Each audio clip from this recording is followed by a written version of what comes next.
A clearer picture is now beginning to emerge as to just what the gangbusters are up to.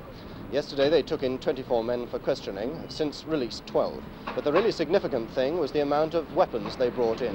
I understand the police are desperately searching for as much criminal weaponry as they can get their hands on in order to try and marry it up with the vicious assaults that have been taking place in the underworld over the last couple of years. So today's raids in Newham will have had this very much in mind.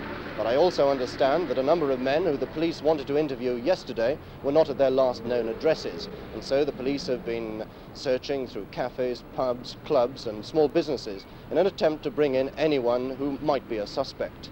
The police are determined to prove to the underworld now that organised crime ends up in court.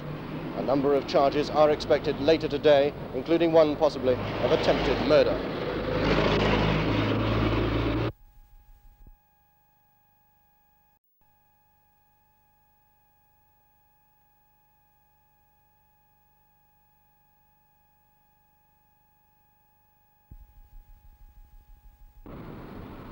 A clearer picture is now beginning to emerge as to what the gangbusters are actually up to. Yesterday they took in 24 people and have since released 12.